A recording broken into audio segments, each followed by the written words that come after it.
ማለት ነው። እሱን ሲያይ በአምላክም በጣም ይናደድና ንጉሱን ወደ ታች ይዞ ሲወርድና ደረጃው ጋር በጣም ይቀጠቅጠዋል ማለት ነው። እየመተውም እያለ እንግዲህ አብነት ይደርስበታል እና አብነትም በጣም ይደነግጥና በአምላክ ምን እየሆንክ ነው? ምን እያደረግክ ነው? እንዴት እንደዚህ አይነት ስራ ትሰራለህ? ብሎ ለመገላገል በመሀላቸው ቢገባም በአምላክ ግን መስሚያ ወጠጥ ነበር።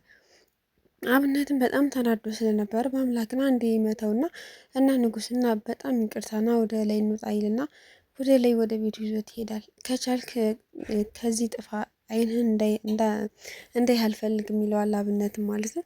እና በአምላክም እንግዲህ ይደነግጥና ወደ ቤት ይመለሳል ማለት ነው። ህብስትም እንግዲህ ውስጥ ልክ ይዞ ሲገባ በጣም ትደነግጣለች። ምክንያቱም ምን ተፈጥሮ ነው እንደዚህ ያደረገው በአምላክ ነው አይደል አብነት ትላለች። እሱም እንግዲህ ህብስትዬ ሶፍት አምጪልኝ እስኪ ልጠራ አድርገው አልኮንም ላድርግለት ይላትና እሱን እንግዲህ ካረጋጉት በኋላ ህብስትን አሁን አንቺ ወደ ቤት መሄድ አለብሽ፣ ስለዚህ እሱን ማረጋጋት አለብሽ፣ የተፈጠረውን ነገር አዋሪው ይሏትና ህብስትም እንግዲህ አልሄድም ብትልም ግን ደግሞ አብነት መሄድ እንዳለባት ይነግራትና እሺ ብላ ህብስትም ወደ ቤት ትሄዳለች ማለት ነው። እና አብነትም እንግዲህ ንጉሱን በሱ ስም በጣም ይቅርታ አድርግልን፣ በጣም ይቅርታ እንደዚህ መደረግ አልነበረብህም እና እሱ አንዳንድ የሚያደርገውን ስለማያውቅ ተረዳው ይለዋል ማለት ነው። እሱም እንግዲህ ችግር የለውም እና በቃ ሐኪም ቤት እንድር ተነሳ ይለውና ወደ ሐኪም ቤት ይዞት ይሄዳል ማለት ነው። ህብስትም እንግዲህ ቀጥታ ወደ ቤት ሄዳ ምንድን ነው ያደረገችው? ህብስትን ታፈስን ታገኛታለች በር ላይ ማለት ነው። ታፈስም እንግዲህ ስለ ወንድሟ አንዳንድ ነገር ልጠይቃት ትፈልጋለች ማለት ነው። ግን ህብስት ፈቃደኛ አልነበረችም። ምክንያቱም ቶሎ ብላ በአምላክን ማግኘትና ማናገር ስለፈለገች አልሰማቻትም ነበር ታፈስም ማለት ነው። ታፈስም እንግዲህ ልጅቷ ምን አስባ ነው ለምንድን እንደዚህ የምትሮጠው እያለች የት አለ በአምላክ አብሮሽ ብትላትም ነው ወደ እሱ ነው እንደዚህ የምትረጩ ስላትና ትለቃታለች። እና እሷም ቀጥታ እንግዲህ ወደ በአምላክ ክላስ ትገባና በአምላክን በጣም ትቆጣዋለች ማለት ነው። እንዴት ለእሱ እንደዚህ ይገባዋል? እሱ እኮ ማለት በጣም ተስፋ በቆረቁበት ሰዓት አስጠግተው አይዞሽ ያሉኝ ቤተሰብ ነው። ስለዚህ ለምን እንደዚህ ታደርገዋለህ? ትላለች ማለት ነው። እሱም እንግዲህ ጥፋቱን አያምንም መቼም ቢሆን ማለት ነው። ብቻ ግን ህብስትንም ለመናገር ይሞክራል። በስተመጨረሻ ግን ጥፋቱ ገብቶት በቃ እሺ ነይ አሁን ወደ ውጭ እንውጣ ይላታል። እየተጨቃጨቁ ያለ ይፍቱ ስራ ደርሳባቸው ስለነበረ እሷ ያለች ምንም ነገር ማውራት ስላልፈለጉ ወደ ውጭ እንውጣ ይላትና ወደ ውጭ ይዟት ይወጣል ማለት ነው። ወደ ውጭም ይዟት ከወጣ በኋላ ነገሩ ጥፋት እንደሆነ ከገባው በኋላ በቃ እሺ ነይ አሁን ወደ ንጉስ ጋር ሄደን ይቅርታ ጠይቀዋለሁ ይላታል ማለት ነው። እሷም እንግዲህ እሺ አንዳንዴ ጥፋትህንም አውቀህ ይቅርታ ከጠየቅ ጥሩ አድርገሃል ምናምን ትልና ብቻ ወደ አብነት ጋር ይሄዳሉ ማለት ነው። ወደ አብነት ጋር ቀጥታ ሲሄዱ በር ሲያንኳኳ አብነትም እንግዲህ ማን ሊመጣ ይችላል በዚህ ሰዓት? ቆይ እስቲ በር ልክፈት ይልና በር ይከፍታል ማለት ነው። በር ሲከፍትም እንግዲህ ህብስትና በአምላክ ነበሩ ማለት ነው። እና እሱም ቀጥታ ያለው ምንድን ነው በአምላክ መቼም የቀረህ ነገር የለም አይደለ? ለምንድን ነው የመጣኸው? ይለዋል ማለት ነው። እሱም እንግዲህ እባክህ አብነት ካስገባህ አስገባን፣ ካልሆነ ብዙ ነገር አትለፍልፍ ይለዋል ማለት ነው። ህብስትም እንግዲህ ትገባና ቀጥታ ንጉስን ተሻለህ ወይ? እንዴት ነው ተጎድተሃል እያለች እየጠየቀችው ነበረ። በአምላክም በር ላይ ይቆምና ስለተፈጠረው ነገር በጣም ይቅርታ ይለዋል ማለት ነው። እና ይቅርታ በመጠየቁ ደስ ይለዋል። ግን ችግር የለውም ቀላል ነገር ነው ምናምን ይላል ማለት ነው። እና አሁን ወደ ቤት መሄድ እንዳለብን ማለት መልሼ ልውሰዳትና ህብስትን ከዛ እናንተ የምናወራው ነገር አለ ይለዋል ማለት ነው። እሱም እንግዲህ ህብስት መሄድ እንዳለባት ይነግራታል። ህብስትም እንግዲህ መለየት አልፈለገችም ነበር ከሱ ግን ደግሞ በቃ መሄድ አለብን ሲላት አማራጭ ስላሌላት እሺ ብላ ተነስታ ትሄዳለች ማለት ነው። አብነትም እንግዲህ የተለመደ ቦታ እንድንገናኝ ይለዋል።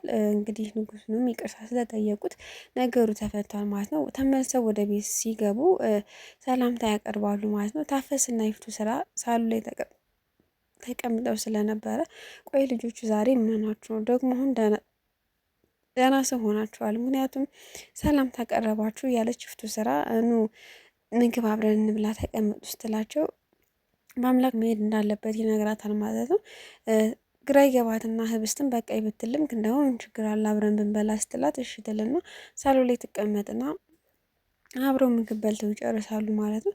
ህብስት በዚህ ነገር በጣም ግራ ትጋባና ይች ሴትዮ የእውነት ደግ እየሆነች ነው ወይንስ ደግሞ እያስመሰለች ነው? ግራ ገባኝ ትላታለች ማለት ነው።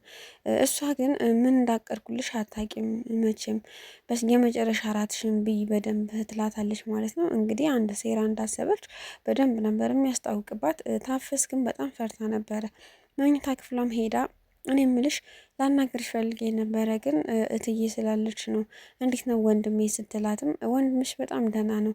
እኔ ምልሽ ታፈስ ይች ሴትዮ በጣም ግራ ያጋባች ነው የተለወጠች አይመስልሽም ወይ ስትላት ታፈስም እንግዲህ አይ ተጠንቀቂያት በርሽን ቆላልፈሽ ተኝ፣ እንደዚህ ማድረግ የለብሽም፣ እሷን ማመን የለብሽም። እሷ እንደዚህ ደግ መስላ በቃ ትልቅ ነገር አቅዳልሽ ሊሆን ይችላል ትላታለች ማለት ነው። እና በርሽን ቆልፊ ብላት ነበር፣ ግን ህብስት ደግሞ በአምላክ ሊመጣ ይችላል ብላ ስለምታስብ በሯን ሁልጊዜ ለመቆለፍ አትሞክርም ማለት ነው። ከዛም አልቆለፈችውም ነበረ። በሯን ክፍት አድርጋ እንቅልፍ ይወስዳታል ማለት ነው። በአምላክና ብነትም እንግዲህ ውጭ ላይ አንዳንድ ነገሮች እየተጫወቱ ያመሻሉ ማለት ነው። በአምላክ እንግዲህ በጨዋታ መሀል ህብስትን በጣም እንደሚወዳት ለአብነት ይነግረዋል ማለት ነው። አብነትም እንግዲህ ቅናት ነው አይደል እንደዚህ የሚያደርግህ ንጉስን በጣም ነው የማመሰግነው። ምክንያቱም ከእሱ ጋር እንደዚህ ሆና ባታይና ባትቀና እንደዚህ ትክክለኛ ውስጥ ያለውን ነገር አታወጣውም ነበር ይለዋል። እሱም እንግዲህ እባክህ አትቀልድ፣ እንደዚህማ አትበለኝ እያለውም ነበር። ከዛ ግን አሁን ከዚህ በላይ ማምሸት የለብንም። ይች ሴትዮ ምን እንዳሰበችላት ማን ያውቃል? ስለዚህ አሁን እኔ መሄድ አለብኝ፣ እንነሳ። አብነትም በቃ ደስ ስላለው እንደዚህ አይነት ነገር ነግሮት ስለማያውቅ ዛሬ ደስተኛ ስለሆነ እኔ ነኝ የምከፍለው ወጪውን ይልና ከፍሎም እንግዲህ ወደ ቤት ይገባሉ ማለት ነው። ወደ ቤትም ገብቶ በአምላክ እንግዲህ ክላሱ ተቀምጦ ነበር። ህብስት ጋር ልሂድ እያለ ብቻ በሁለት ልብ ነበር። ብቻ ግን ወደ ህብስትም ሳይሄድ ነው ክላሱ የተቀመጠው ማለት ነው። ይፍቱ ስራም እንግዲህ በስተ መጨረሻ ታፈስ ክፍል ትገባና በሩን አልዘጋችም ነበር። ልክ ትራስ ይዛ ትገባና የሶፋውን ትራስ ህብስትንም እንግዲህ ታፍናታለች ማለት ነው። እና ህብስት እንግዲህ ራሷን ለማዳን ብትወራጭም ግን ደግሞ ምንም ማድረግ አልቻለችም። ምክንያቱም በጉልበትም ቢሆን ስለማችላት ማለት ነው። በዛን ሰዓት በአምላክ እንግዲህ ምን ሊያደርግ እንደሆነ ሳሎን ላይ ወደ ሳሎን እየሄደ እያለ የህብስት ክላስ ክፍት ሆኖ ያየዋል ማለት ነው። እና እሱም ወደዛ ሲገባ ይፍቱ ስራ እንግዲህ ስራዋን ሰራታ ጨርሳለች ማለት ነው። እና በአምላክም ቀጥታ ያላት አንቺ የተረገምሽ አደረግሽ ወይ ነበር ያላት። ምክንያቱም እሱ ታውቁት ነበር የሆነ ነገር እያቀደች እንደሆነ እንደዚህ ድምጿ የጠፋው ታውቁት ነበረ ማለት ነው። እና በአምላክም በጣም ይናደድና የሚያደርገውን ነገር አያውቅም። ብቻ ግን የሆነ ቢላ ያገኝና ይፍቱ ስራ ላይ እንግዲህ ቢላ ይደቅንባታል ማለት ነው። እሷም እንግዲህ በጣም ትፈራና እባክህን እኔ እኮ ወንድምህ እህትህ ነኝ፣ ለአንድ ሴት ብለክማ እንደዚህ እንደማታደርግ ተስፋ አደርጋለሁ ስትለውም ዝም በይ አንቺ ጨካኝ ነሽ፣ እንደዚህ እንዴት ታደርጊያለሽ እያለ እባክህ እያለች እየለመነችው ነበረ። በማማ ሁሉ ብለዋለች። እናታቸው ትሁን አያታቸው ባይታወቅም ግን በማማ በአምላክ እንደዚህ አታደርግ እያለችው ነበር። እሱ ግን ምንም አማራጭ ስለሌለው እንግዲህ ይፍቱ ስራንም እንግዲህ ወግቷታል ማለት ነው። ህብስትም እዛ ጋር ታፍናለች። ያው ትሙት ትዳን እንግዲህ ቀጣይ የምናየው ይሆናል ማለት ነው። ሰላም ውድና የተከበራችሁ ቤተሰቦቼ በያላችሁበት ሰላማችሁ ብዝት ይበልልኝ። ላይክ፣ ሸር፣ ሰብስክራይብ ያደረጋችሁ አበረታቱኝ። አስተያየት ካላችሁ ኮሜንት ላይ ያስቀምጡልኝ። ህብስትዬ ምንም እንደማትሆኝ ተስፋ እናደርጋለን። የፍቱ ስራ ግን ያው ትንሽ አደጋ ቢደርስብሽም የእጅሽን ያገኘሽው እንደዚህ ማድረግ ባታደርጊ ደስ ይለን ነበረ። ብቻ ግን ምን ሊፈጠር ይችላል፣ ሁለቱስ ሊድኑ ይችላሉ የሚለውን ቀጣይ ምናይ ይሆናል። መልካም